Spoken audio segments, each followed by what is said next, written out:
Hey y'all, how are we doing today? I hope you're doing well. Hope everything's going great for you. All right, y'all. As we can see, back out in the garage again. All right. That being the case, it has occurred to me recently that I've not told you much about spark plugs, even though I went through and I showed you how to set up a points ignition system and a Mopar electronic ignition system. I had one sitting right here on this very workbench. However, what I really didn't talk much about was the spark plugs themselves. Now, spark plugs aren't a very complex item. They're really not. If you can find cutaway pictures of spark plugs everywhere. And if you do, you'll see that this tip here that the spark plug wire clips on to, the tip here, there is a metal rod that runs down through the center of the porcelain insulator and runs down and connects to this center electrode here. Okay, let me get something to better illustrate, point out. Okay, so we can see we have the tip here. Whoops, sorry about that. My camera stand, my selfie stick decided to have a little moment. All right, so we have the tip here. And it goes through. There's a metal rod that goes through the porcelain and onto the center electrode here. Now, you may be wondering, how do you tell if a spark plug is worn out? Very simple. Look at the center electrode. See how nice and squared off that thing is right there? It looks fantastic, doesn't it? Well, this is a brand new plug. Of course it's going to look that good. But this, as you can tell, is a very worn out plug. Okay? Very worn out. And we can also see the same thing here on this spark plug. Very worn out. As a matter of fact, you can kind of see that is just barely sticking out of the porcelain there. Okay? Now, electricity loves to go to ground. And if it can find a path of least resistance, the path of least resistance or of less resistance, it'll take it. So if this porcelain here becomes, or even the porcelain down in here becomes cracked, the spark will jump from here to, let's say, this right here, which is grounded to the cylinder head. Okay? Now, so let me get when the spark plug is firing in normal operation, the spark will come through the tip here, through the center electrode, and then into the center electrode and jump from the center electrode there to the end. Okay, so I thought this one would be better to illustrate that. But you can see the gap right there. Now, as the spark plug wears, we have this happen. Okay? We have this sort of thing happen. When it wears out, this is the sort of thing that can happen. That gap increases quite a bit. And not only does the center electrode wear, but that ground strap, that's this part right here, the ground strap wears as well. If that wears, that increases the gap the electricity has to jump. So let's see. What is the gap here? So we're going past 60, 70, 80. Let's see. Getting past 80. Okay, this one is at like what, 83? 84? 84? Wow, that's a lot of gap there, ain't it? What is this one? There's the other one that's like extremely worn out. Let's see. 70. Whoops. Oh, Lord, look at there. 90. 90. Amazing. Now, even more amazing, both of these vehicles, they were running just fine. I just changed the plugs out of them because we had bought them not long before this, and thought, hey, it's a good idea to change the spark plugs. Now, this is another example of a spark plug that has seen a lot of oil fouling. Now, plugs can become oil or gas fouled. Okay? So that is another thing that can happen. Now, going back to the center electrode and talking about that just a little bit. Now, I showed you what a good, nice one is supposed to look like right there, okay? Now, see the difference? Okay? You also see the difference in the ground strap as well. Now, you'll also notice a difference in how you'll see that the center electrode on this spark plug is exposed, okay? Now, when that porcelain and that center electrode is sticking out of the threaded portion there, which that's what it's supposed to do for this type of plug. This is a colder plug, okay? Now, Champion, this is a Champion RN14YC, okay? Now, they make a hotter plug, which is a higher number, okay? So Champion, Autolite, they go the higher the number, the hotter the plug. The lower the number, the colder the plug. So this would be a hotter plug than a 12, okay? So, okay, but it's not as hot as, like, say, an 18. Now, we have an Autolite here. We have two Autolites. We have an Autolite 65 and an Autolite 66. So, you'll be able to see down inside there. Now, there's a lot of people that talk about this, okay? Now, these plugs are used. I do realize that. But you can see that the porcelain on the plug, this one, is larger, okay? You'll also notice that it sticks out more, just a little bit more. So, this is a little cooler plug. This is a little hotter plug. Okay, so now, when would we need a cold running plug or a hot running plug? A cold plug would be really good in, like, say, something with a lot of compression, like 10-to-1 compression or more, okay? Or something that has a blower or is going to use nitrous or turbos or something like that, or any sort of supercharger. That would be a great place for a colder plug like this. Now, these are just one number apart, I do realize, but you get the point, okay?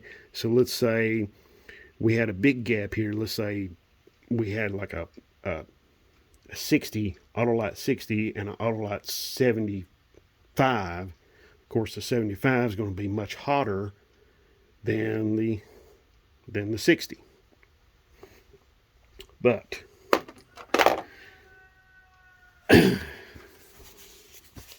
so you would need a colder plug in a supercharged or a forced induction, or a high compression engine. Okay, you would need a hotter plug in an engine where it has lower compression or no supercharger, nothing like that. It's naturally aspirated, but you want to still get the most out of it. Okay, so I thought I'd show you all this and give you just a little overview of spark plugs. But one other little thing I'm going to talk to you about here really, really quick, and I don't have really a good example of it yet, but I do have a good example of this. On this one, we have a washer. There is basically two different kinds of plugs you're going to come across. Washer seat like this, where the washer gets crushed between the spark plug and the cylinder head mating surface. And that crushes it down and seals that. Okay. The other kind you're going to see, which I don't have an example of here, is going to be a taper seat, where this will be tapered off right here. Okay. The cylinder head will also be tapered, and there will not be a washer here. Okay. That is, you can't mix the two together. Okay. So, very important, don't mix those two together. If you do, you're going to have cylinder leakage, compression leakage, and even if you can get the engine to run, it's probably going to run really poorly. If you can get it to run. Okay, so now we're also going to see two more examples of spark plugs. You're also going to see these kinds of spark plugs. This is known as an E3, as you can see right there on the porcelain. These actually do pretty well. This one has got a lot of miles on it. As you can see, it was still firing just fine when I pulled it out. Oh, here's a taper seat, like what I was talking about. Okay, this, as you can see, taper seat, washer seat. Okay, do not interchange the two if they have the same threads, which these two do not, as you can see. But you also notice this is a very big bodied plug, much larger threads, larger body. Okay. Now, something else about plug heat ranges real quick. Okay. Get a good used plug here and I'll show you. Now you'll see this plug here. All right. We see, look how this coloration right here is pretty much uniform all the way through. Okay. This plug is burning, and we can see the porcelain. This plug is actually been burning really well. Okay, we see a little bit of carbon on the porcelain there, but it's looking pretty good actually. Even the center electrode looks pretty good. It's a little bit rounded off, but not real bad. Now the problem when that center electrode gets rounded off, it has a harder time sending the electricity to the ground strap. Okay, which is what's supposed to happen. It's supposed to jump right there, like I said earlier. And when this becomes more rounded, this becomes a harder job to do. Remember in these, like this guy here, think about how hard it was for the ignition system to work on this vehicle. Okay, now the more this happens, okay, the less, performance and fuel economy you're going to have. All right, especially in your older vehicles. Now, your newer stuff, not so much. Let's say, 2000 and later, this might make a difference in your fuel economy, but outside of that, you probably won't notice much difference in performance. Maybe a little bit if you're like timing everything, I guess, with a timer. But this is not a bad plug here. Now, brand, that's up to you. Choose whichever you like. It can be Champion, it can be Bosch, it can be whatever you choose, whatever tickles your fancy. Autolite, NGK. Oh, one more thing. NGK. They're backwards on their numbering system. Okay, so the larger the number on an NGK, the colder the plug. Okay, so before I was telling you that opposite with Champion and Autolite, they go the opposite way. The Champion Autolite, the larger the number, the hotter the plug. And the lower the number, the colder the plug. Well, NGK is just the opposite. So just keep that in mind. Larger number, colder plug. Smaller number, hotter plug. All right. I think I've told you everything I can think of right now about spark plugs. So I'm sure I've probably left something out. Okay. I just can't seem to think of it right now. So anyway, oh, gapping. Aha. Gapping a spark plug. Very, very simple. I'll show you. Okay. What we want to do, this is your gapping tool. Now, some people say that these are junk, but I think they're good enough, plenty good enough to do what we're going to do today, which is gap this spark plug right here. So, I want to gap this plug to 32. So, I find my 30 on my gauge. Right there's 30, so I need to go 2 beyond that. Let's check my gap. My gap is 35. Okay. Yep, see, 35. So I'm really close. I don't need to go much. So I just tap my spark plug on something hard. Just tapped it on the vise here. Just want to close that gap up a little bit. So we'll go right here. All right, we're at 34. So let's close it up a little bit more. So go back in. We're still at 34, so let's go back. All right. Oh boy, we've closed it up just a little bit too much now. Well, that's okay, because I'll show you how to open it up with this tool. You just put your in there like so, and you just force it up just ever so slightly. Okay. Whoa, we went too far.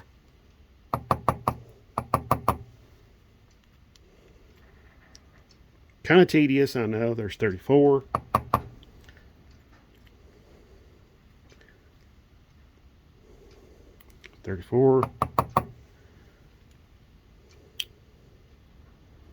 Look, we got 32. Okay. All right.